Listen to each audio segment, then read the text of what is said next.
Hello, dear students and viewers. Welcome, class of English Standard 10.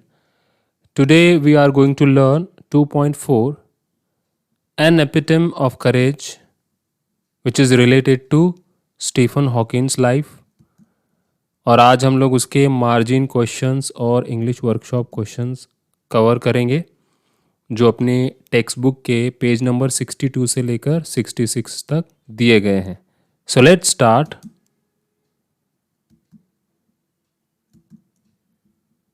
First question. What did Stephen Hawking's parents fail to know about him? ऐसी कौन सी बात जो doctor Stephen Hawking के बारे में उनके parents को नहीं मालूम थी या बिल्कुल उससे वो बेखबर थे, नाकाम वो हो गए थे जानने में? आंसर है Stephen Hawking's parents failed to know about Stephen that one day their little boy will be acclaimed as one of the greatest scientists of this century. Stephen Hawking के पेरेंट जो है ये बात बिल्कुल नहीं जान पाए थे कि उनका बेटा एक दिन इस सदी का सबसे अजीम साइंसदान बनकर उभरेगा और सभी लोग उसको सराहेंगे. अक्लेम्ड इट मीन्स सराहना. क्वेश्चन नंबर सेकंड है व्हाट इज करेज? आंसर है courage is a wonderful quality that does not make people lose hurt in the face of difficulties. हिम्मत एक हैरत अंगेज खूबी है जो लोगों के मुश्किलात के वक्त जो है हिम्मत नहीं हारती और लोगों को मजबूत बनाने में मदद करती है. करेज helps people stay strong and not lose hope even under the most trying circumstances. और इंतहाई मुश्किल हालात में भी जो है उम्मीद खोने नहीं देती हिम्मत. तो ये हिम्मत की डेफिनेशन है. This is the courage. Now question number third. Where was Stephen Hawking sent for studying mathematics? तो मैथमेटिक्स की तालीम हासिल करने के लिए, मुतालिया करने के लिए उनको कहाँ भेजा गया? Stephen Hawking was sent to the University of Oxford to study mathematics. तो उनको जो है यूनिवर्सिटी ऑफ ऑक्सफोर्ड को मैथमेटिक्स या रियाजी के मुताले के लिए, तालीम के लिए भेजा गया. क्वेश्चन नंबर 4 है what happen when he was 17? क्या हुआ उनके साथ जब उनकी उम्र 17 साल की थी? When he was 17, Stephen noticed that he was becoming increasingly clumsy and fell down often without any reason. Doctor Stephen Hawking की जब उम्र 17 साल की हो गई तब उन्होंने अपने आप को महसूस किया, जान वो पाए कि वो एक क्लमसी यानी बेढंगा सापन उनके अंदर आ गया और कई मर्तबा वो खड़े रहकर ऐसे ही नीचे गिर जाते थे. कई मर्तबा उनके साथ ऐसा हुआ बिला किसी वजह के. Question number 5. What did his family doctor diagnose? Diagnose it means तशखीस करना, छानबीन करना. उनके फैमिली डॉक्टर ने उनकी बीमारी को लेकर क्या तशखीस की? His family doctor diagnosed an extremely rare disease called ALS or LOU Gehrig's disease. उनके फैमिली डॉक्टर ने तशखीस की और बताया कि उनको एक ख़तरनाक वाहियात बीमारी हो गई है जिसको ALS और LOU Gehrig disease कहा जाता है. Number 6. What did he study about to get his PhD? किस मजमून में, किस मुताले में उन्होंने PhD की डिग्री हासिल की? He studied about black holes to get his PhD. Black holes it means खिला के जो है सियाह सुराख, ये एक ऐसा इल्म है जिसके बारे में उन्होंने PhD की डिग्री हासिल की. Question number 7. In spite of no control on his body, how did Hawking express his ideas? तो उनके जिस्म पर पूरी तरह कंट्रोल न रहने की वजह से वो अपने ख्यालात का इजहार कैसे किया करते थे? Answer Hawking expressed his ideas on the computer by pressing keys with one finger. जब भी सामने वाले को अपना ख्यालात का इजहार करना होता था या बोलना होता था तो वो उनके व्हील चेयर पर एक कंप्यूटर स्क्रीन लगी हुई होती थी और जो भी वो सोच रहे हैं वो स्क्रीन के ज़रिए लोगों को फिंगर से वो बताते थे, टच करके, प्रेस करके. Question number 8.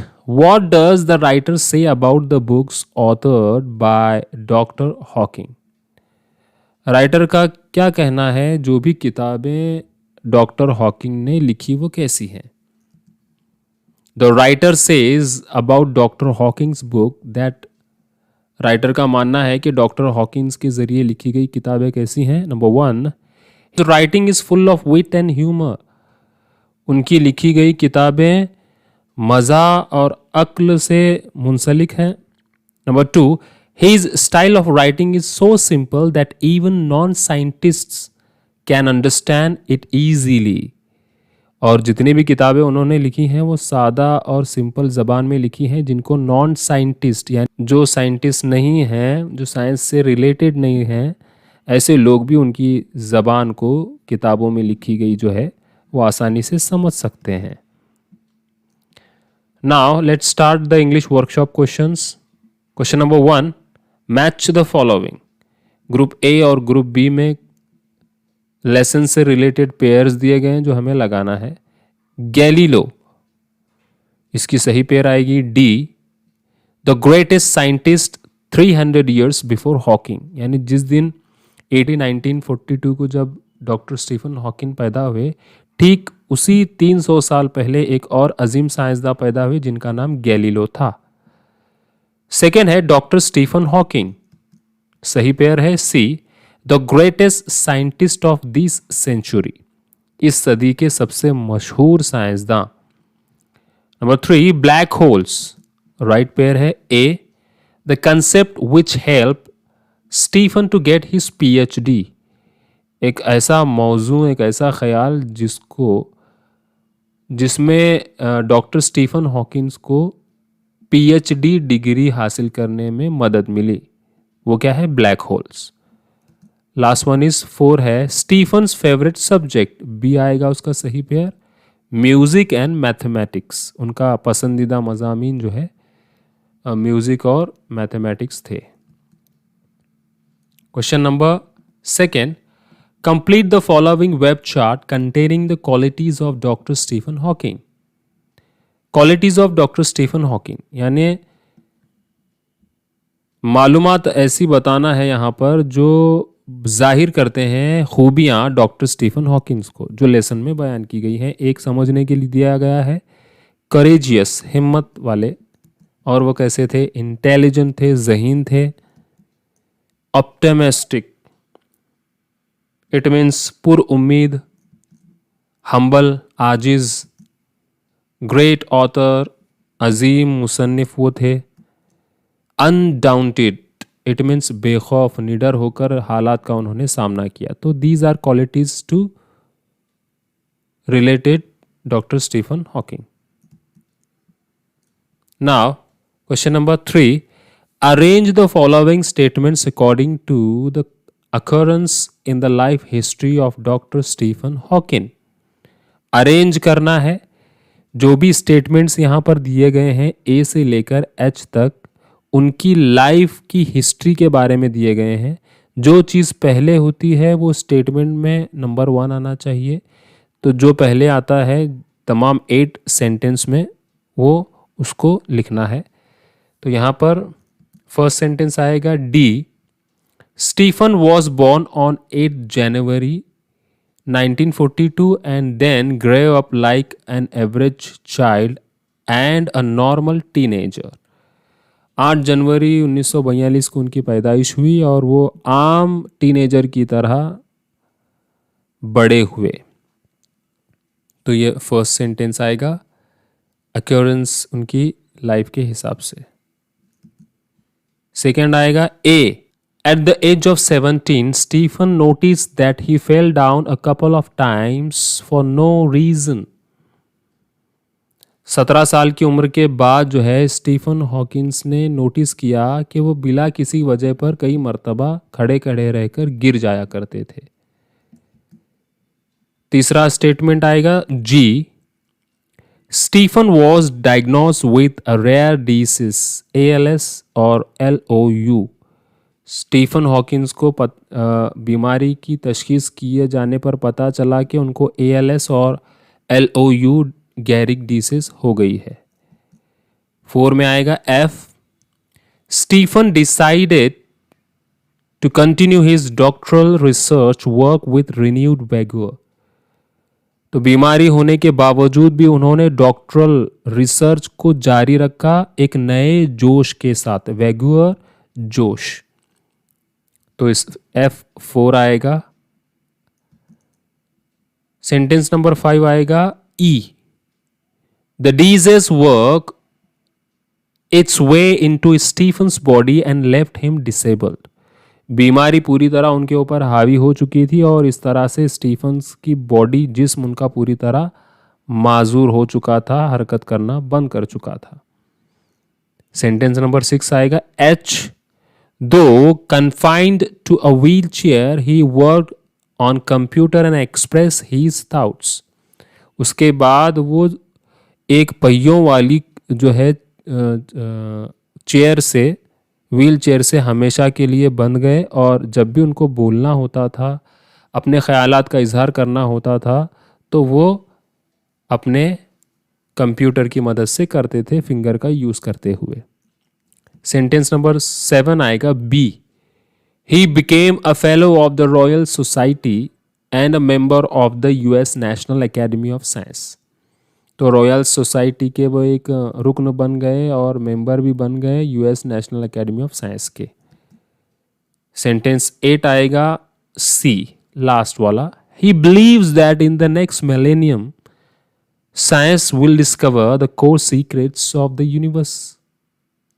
उनका मानना था कि आने वाले सदी में साइंस ऐसी चीज़ों को दरियाफ्त करेगा जो एक यूनिवर्स के, निज़ाम शमसी के कई राज जो है मालूम पड़ जाएंगे। तो ये उनका ख्याल था। Now question number 4, homographs, pairs of words that are and pronounced the same but have different meanings in different contexts.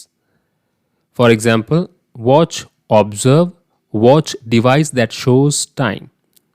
Homographs उसे कहते हैं जिनकी स्पेलिंग सेम हो, आवाज़ भी सेम हो, लेकिन मीनिंग्स अलग अलग हो। तो ऐसे मवाद को, ऐसे वर्ड्स को होमोग्राफ्स कहते हैं। तो यहाँ पर कहा गया है use the following words in 2 different context, यानी 2 ही वर्ड ऐसे दिए गए हैं यहाँ पर, उनका कॉन्टेक्स्ट जो है मतलब अलग अलग होना चाहिए। ऐसा हमें फॉलोइंग वर्ड्स को प्रिपेयर करना है कॉन्टेक्स्ट के साथ। पहला है कपल, कपल। तो what is the meaning of first couple? The bowler manage to take a couple of wickets. पहले कपल का मीनिंग होगा बॉलर जो बॉलिंग कर रहा है वो किसी भी तरह उसने 1-2, या कपल यानी 1-2 विकेट लेने में वो कामयाब हो जाए। Now the second couple is the elderly couple was talking a walk in the park. 2 ऐसे बुजुर्ग लोग जो बातें कर रहे थे पार्क में चलते हुए। तो this is the second couple. तो यहाँ पर भी कपल है और ये भी कपल है। तो both are different in meaning and spelling are and sounds are similar. Okay, B है mind. There were many thoughts in mind before he left his house. उसके दिमाग में बहुत ज़्यादा ख्यालात थे, बहुत वो सोच रहा था जब वो घर छोड़ रहा था, घर छोड़ने से पहले। तो यहाँ पर माइंड का मतलब होता है जहन। सेकेंड माइंड है do you mind if I put on the fan. Mind का मतलब हो जाएगा सेकेंड में एतराज। Second space, we shall make some space for our new table. यहाँ पर स्पेस का मतलब होता है जगह। नए टेबल के लिए हमें कुछ नई जगह बनानी चाहिए, इस तरह से। Second space, man is thinking of building a space station on the moon. इंसान सोच रहा है कि खिला में चांद पर जो है एक तरह का स्टेशन बनाया जाए, तो यहाँ स्पेस का मतलब हो जाएगा खिला। साउंड है अगला word. The loud sound at midnight startled everyone. जोरों शोर की आवाज़ आधी रात में शुरू हो गई थी हर एक के जरिए। यहाँ पर साउंड आवाज़ हो गया। दूसरा है His idea of celebrating birthday in a different way sounds good, interesting. यानी ऐसी आवाज़ जो अच्छी लगती है। नेक्स्ट वर्ड है left.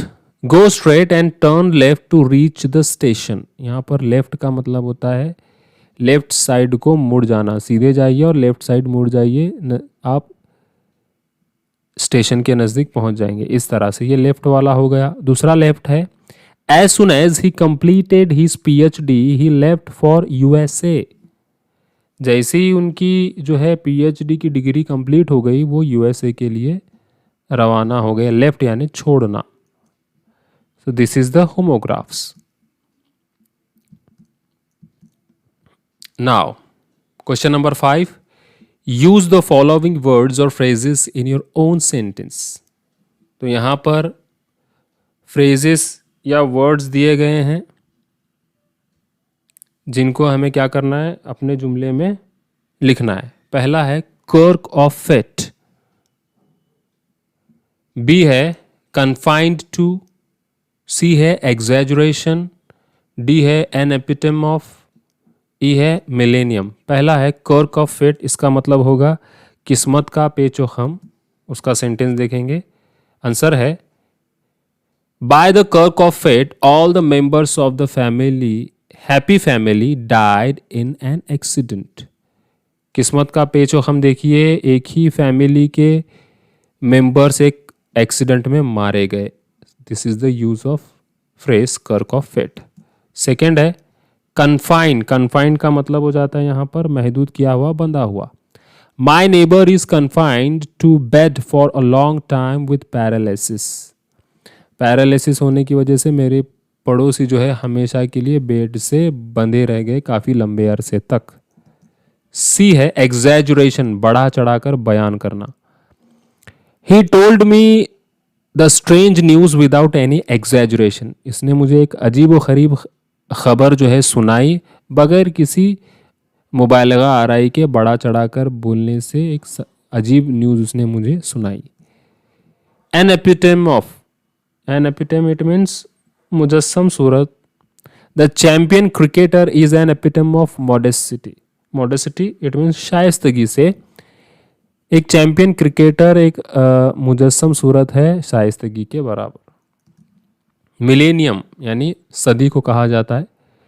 I believe that man will go to stay on other planets before the next millennium. मेरा मानना है कि इंसान आने वाली सदी में किसी दूसरे सैयारे में जाकर रहने लगेगा। तो हम लोगों ने यहाँ पर सेंटेंस को यूज़ किया। This is the question number 5।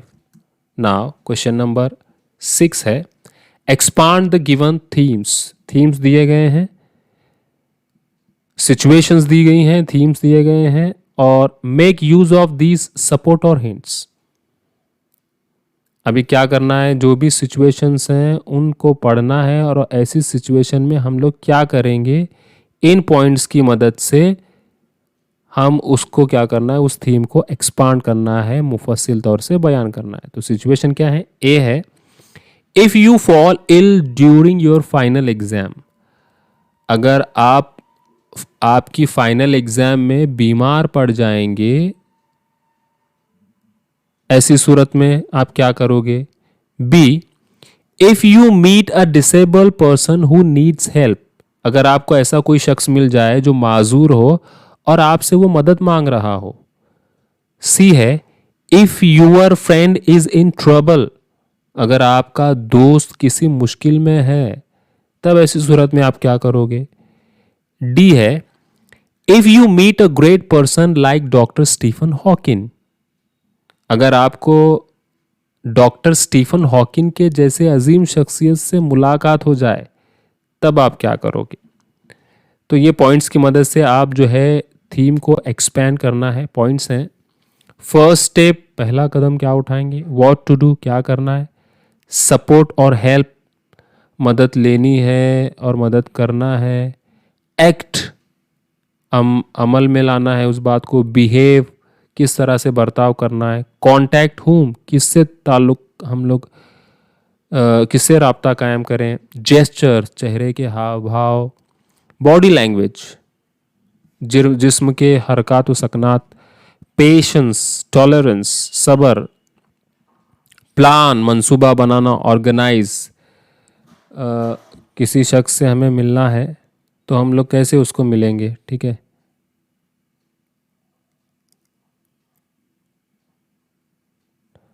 Next है face, handle, overcome, succeed, accomplish.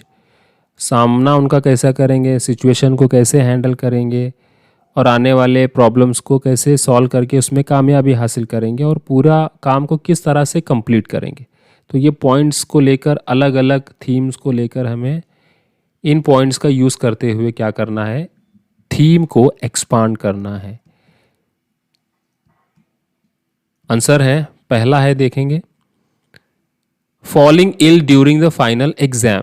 जब हमें एग्ज़ाम के दौरान, फाइनल एग्ज़ाम के दौरान जब हम बीमार पड़ जाते हैं, उसका आंसर है, if I fall ill during my final exam I will feel worried in the beginning but soon I'll collect myself and will face the problem boldly. Determinedly, I'll continue to appear for the remaining exam papers because there will be no reason getting into a panic about the final exam. I already have completed my study and revised it well before the exam. My parents, I am sure, will be there to nurse me well and look after my health, medicines, and my fast recovery. My friends also will help me in my studies. They will comfort me and give me confidence. If I feel a little better, I myself will continue my studies for the final exam. So everything will fall into place. Second है B, helping a disable person. मदद करना किसी माजूर शख्स की जब हमें वो मिलता है। आंसर है, if I meet a disable person who needs help I will treat him kindly. I shall sympathetically inquire about his difficulties and his requirements. I shall, with the help of my friends, try to provide him with the things he needs. If he needs are beyond our reach, we shall contact the persons or the organizations who could support him and fulfill his needs and requirements. We shall continue our efforts till he meets all his essential needs and equipment. Theme C है, helping a friend in trouble. मुश्किल के वक्त दोस्त की मदद करना। If any of my friends is in trouble, I will immediately visit him and find out the nature of his trouble. I shall try to pacify him if he is really very much affected. I shall console him if his trouble is because of emotional and or financial problem. My friends and I will promise him to share his problem if he speaks it up clearly and freely.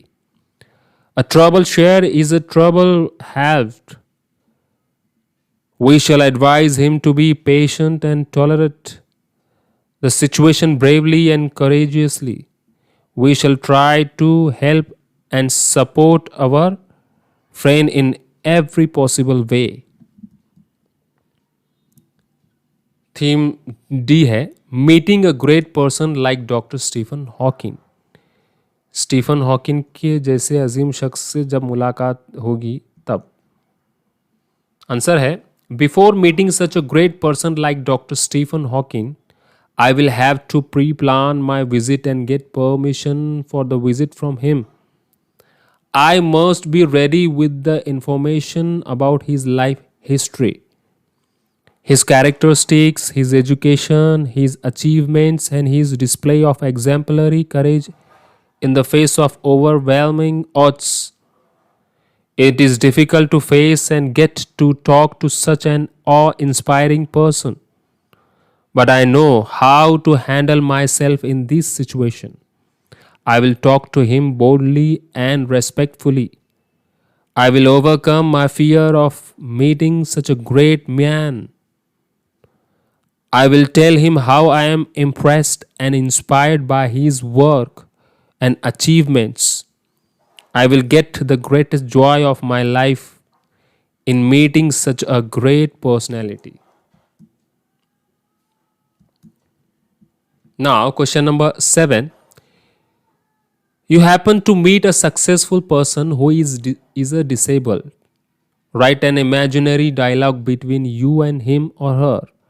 You can take support of the hints provided. आपकी मुलाकात एक ऐसे शख्स से होती है जो काफ़ी अपनी लाइफ में सक्सेसफुल है और वो डिसेबल्ड है, माजूर है.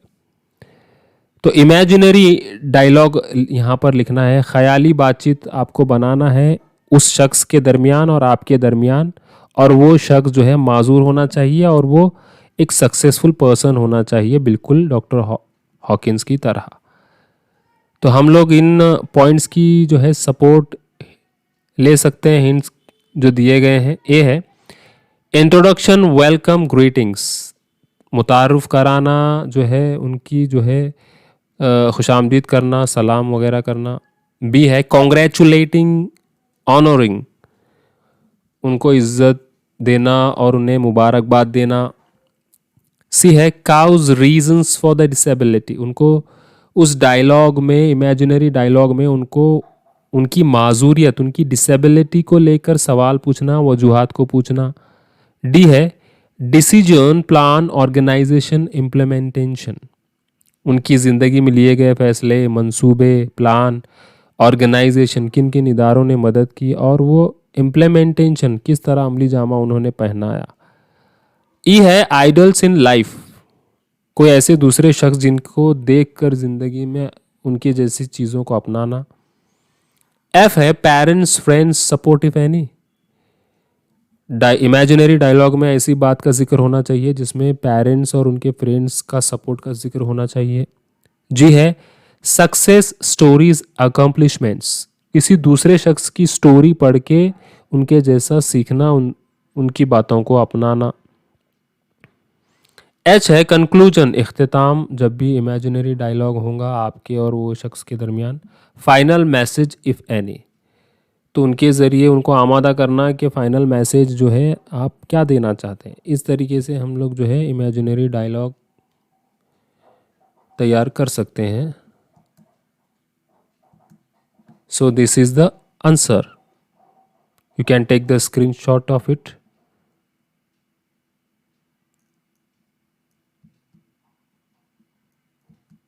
This is the next part.